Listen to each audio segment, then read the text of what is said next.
The Flash, issue 750, sees a man talk about how the Flash changed his life the day he decided to rob a bank. The man heads into the bank with a gun, but finds it's already in the process of being robbed by Heatwave, and had it not been for the Flash, the man would have been burned up by the villain. Not only was the man saved, but in a blink of an eye, he was delivered to the Central City Career Center. He got himself a job and knew the Flash saved his life in more ways than one that day. The man knows the Flash saved a bunch of people in the city and around the world, and he's never seen the hero since then, but wishes he could thank him. Flash meanwhile knows that his life has been a whirlwind lately, with the Force users continuing their investigation into their powers, Kid Flash returning to the Teen Titans, and Avery Ho returning to the Justice League of China. Barry manages to find Commander Cole's body and give him a proper burial before catching Trickster again, and thankfully the new rebuilt Iron Heights was there to hold the villain. However, the rogues are still on the run. More recently, Barry was visited by his older self, who told him about Paradox before disintegrating right in front of him. Barry knows that it's not all been bad, however, since now he's back with Iris, and the last few weeks have been the best of his life. Both he and Iris, however, have found no trace of this Paradox being, and Barry is saddened by Commander Cold's death, since despite him wanting to return home, he still aided Barry and sacrificed himself to protect Central City, and maybe he could have stopped Paradox. He knows this has something to do with the 25th century, which is never a good sign. Soon Barry gets a text from work, needing him at a crime scene. As he races off, a little girl is reminded of the time the Flash saved her school field trip from Gorilla Grodd, locking the villain up in a cage before giving all of the kids ice cream. Arriving at the crime scene, Barry meets with Director Singh, who says that Cold and the rogues took the city, so most of the CCPD needed time off, so he needs all the help he can get, which means he needs to bring in his best CSI on the case. Barry learns of the antique shop break-in, where a series of paintings were stolen, meaning the family who owned the small shop needed to close up thanks to the damages. There's no evidence of who broke in, but Barry gets to work, almost immediately finding a piece of multicolored glass. Taking it back to the crime lab,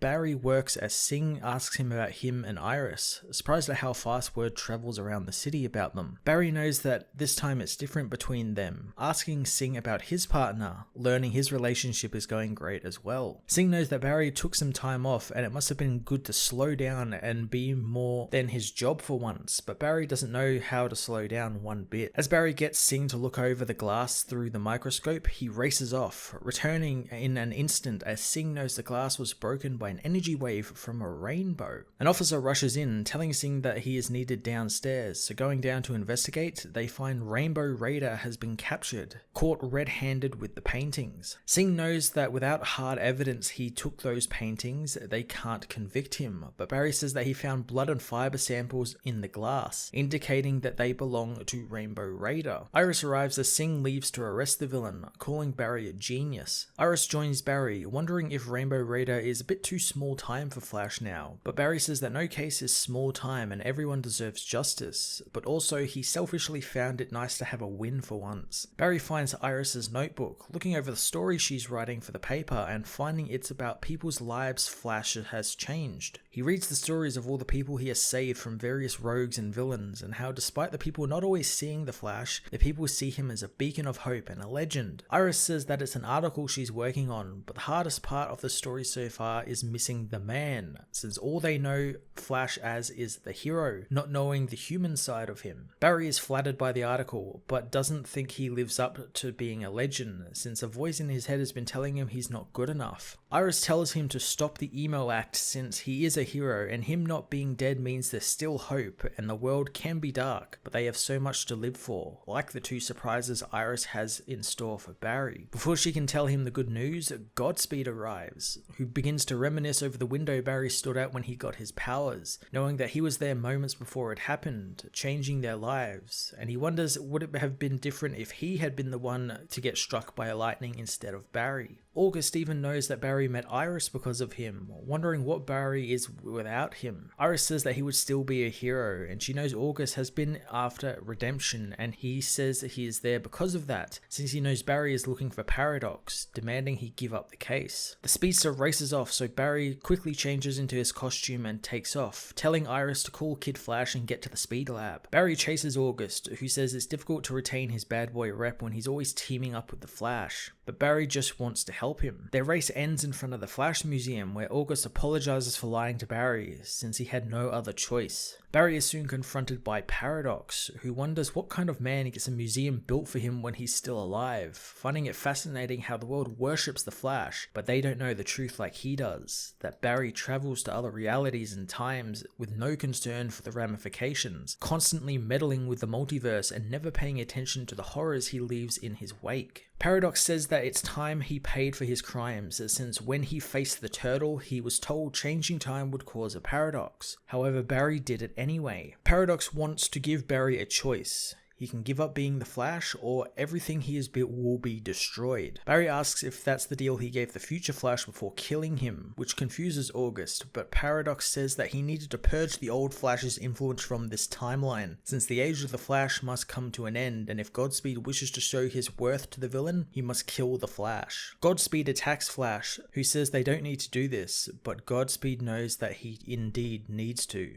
In Keystone City, Captain Cold watches a hockey game on TV, knowing people always ask him why he never leaves Keystone and why he doesn't move away. And the simple answer is that he was born there, and his favourite hockey team is from there. He knows he likes underdogs, people who have to work to get through life, like the Rogues and himself. Soon the TV talks about the annual Flash celebration at the Flash Museum, which angers Cold, who finds out that he's out of beer. So getting dressed in his costume, he heads down to the local shop. As he's buying his beer, a man walks in, and Snart immediately realizes the man intends to rob the shop, telling him that this is his corner shop and he should go find somewhere else to use that gun. Snart says that he isn't working tonight, but knows the man recognizes the costume. The nervous man tells him to put down his cold gun or he will shoot, but Snart tells him to go home and not ruin both their nights. The store owner dives under the counter, hitting the alarm, thinking Captain Cold is robbing the shop. The man threatens to shoot the clerk, but Cold freezes the man with his cold gun, telling the still alive man to give up the gun and stay in school or whatever. The clerk tells Cold to take the money and leave, but Snart says he doesn't want any of it, giving the clerk his own money for the beer he wants. As he leaves, he finds the whole block covered in cops, so with no other choice, Captain Cold blasts his way out of the store. He escapes, but soon is covered by a chopper, causing Cold to use his cold gun to freeze the chopper, allowing him to escape into the night. The next day, Wally West tells Linda that no one was hurt in the incident, but Cold knew it was the day before the Flash celebration, and he just had to one-up the Flash. Despite everyone being okay, Wally knows that it's millions in property damage, and somehow Captain Cold knew Wally was out of town dealing with Gorilla Grodd. As Linda leaves, she asks why Wally lets Snart get under his skin all the time, and Wally says it's because he knows why he does this. Snart meanwhile has returned to his hockey game, finding his underdog team have won. Wally knows that Snart did this to show that he's better than the Flash and to terrorize the city because he hates him, and there couldn't possibly be another reason for it. In Central City, Barry arrives late to meet Iris, but she understands, saying she's accepted Flash as part of who Barry is and knows it's a gift and responsibility he carries every day. Iris does wonder though if the Flash has to be Barry Allen. Barry says that he's never thought about it as time slows and he takes off, confronting Gorilla Grodd, but suddenly he realizes that Grodd is actually saving the people, learning that he is these people's Flash. Suddenly Barry is pulled back through the Speed Force to when he was about to get hit by lightning. His younger self notices him, but Barry soon learns that it's actually not him, but a female Flash who arrives through the Speed Force behind him to collect a test tube. Barry recognizes the woman as Iris as she takes off thanks to Barry's girlfriend Patty arriving. Flash is then dragged into the Speed Force and dumped in the Bonneville Salt Flats, where he sees a girl who says when you try and set things right, people might be let down, but you gotta keep moving. The girl reveals that she's reading a Flash comic, quoting Barry himself. She envies Flash's power, knowing it won't happen to her, but she knows that wouldn't stop Barry from chasing his dreams, and it won't stop her from using the tracker she has built to trace a lightning storm, racing towards it on her bike, as Barry is returned to his and Iris's meeting. He apologizes to her for getting lost in his thoughts, saying that it wasn't anything more than a quick trip down memory lane. She wonders if the trip led him to the answer to the Flash question, and Barry says that if one's heart is in the right place, anyone can be Flash, even Iris or Gorilla Grodd, as long as he fixes his attitude. As they leave Jitters, he tells her that the responsibility that comes with being the Flash has given him more than he will ever give back, so even if it doesn't need to be him, he's glad it is, and Iris says that she can live with that. Later on, Flash battles Mirror Master, hoping the villain will try something challenging for once and not the same old house of mirrors he always does. Flash tells the villain it's going to end like every other time they fought, and it begins with him smashing the villain's mirrors. Mirror Master says that for every mirror he breaks, it's 7 years bad luck, but Barry knows that the villain will be doing at least 10 to 20 in jail. Barry soon falls through one of the mirrors, which the villain uses to grow really big and trap Flash in the glass. However, Flash knows there was no sound when Scudder slammed the glass down, so he knows this is just a reflection, allowing him to escape the trap. Scudder fires his mirror weapons at Flash, who despite running and dodging is hit by the beam, causing his head to inflate. Mirror Master blasts the down hero and he turns him into a puppet before being pulled into a mirror, welcoming Flash to the mirror world, which was created to capture Flash's reflections and turn them against him. Flash evades the mirror reflection of him, knowing every mirror he smashes grows back. Mirror Master says that he's the only one who can control the mirrors, and Flash says that he is the reason the reflections are slow, since he's always been a loser and his reflections are pathetic. This angers the villain, who surrounds Flash with his mirrors, telling them to kill the speedster. The mirrors fire on Flash, but the energy beams bounce off one another, destroying all of the mirrors and revealing the real Mirror Master, which Flash grabs, racing to Iron Heights and imprisoning him, saying he'll still be running while Scudder is spending his life staring in a mirror not of his own creation, wondering where it all went wrong. Decades ago, a lab accident leaves scientist Jay Garrick with amazing speed powers, allowing him to become the Flash of Keystone City. He knows times are changing, however, thanks to the recent emergence of the mysterious Wonder Woman, who has ensured a bright future for the world, but made it impossible for him to ignore the war overseas, knowing it will soon hit his shores. The war soon does decide to come to Keystone City thanks to the Thinker, who along with his mind-controlled army and tanks invades the city, knowing many people in the city still share his fears for the war. Jay knows that it feels like every day he is finding colourful costumed villains and it's only getting worse, and it makes Jay feel like he's getting lost, making him consider giving up the helmet. Jay's wife Joan says that he is not to give up, since he enjoys being the Flash too much, knowing that if he were to give up, he would only find his way back to the life. Jay knows that Joan is right as he battles the Thinker, and during the battle, Jay hears a voice belonging to Reverse Flash,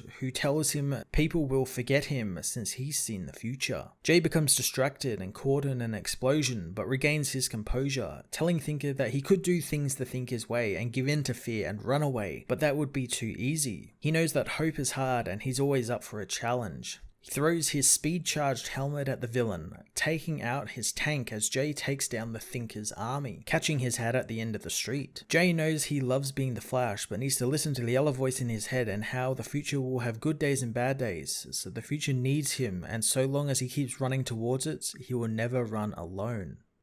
Across time and space, Wally West, now sitting upon the Mobius chair with unlimited power at his fingertips, feels his thoughts catching up to him, since his speed powers gives him an advantage over those who sat in the chair before him. He focuses on his personal history, beginning with Barry Allen and how he became a hero before joining the Titans, and after Barry was killed in a crisis on Infinite Earths, Wally West became the Flash, soon marrying a woman named Linda Park and having 2 children. He remembers losing his children to the dark as everything was being erased by a being known as Dr. Manhattan. He remembers murdering his friends at Sanctuary and was then found by Tempest Vigornaut, leading him to the chair. Now with the power of Dr. Manhattan, nothing is a secret from Wally, allowing him to see the crises and 0 hours and flashpoints the multiverse has endured, recognizing some of them and finding others completely alien. He watches time unfold before him, seeing the JSA and the Legion of Superheroes make a return to the timeline, but he knows time and reality aren't fixed just yet, and he must investigate this new reality, beginning with what he knows.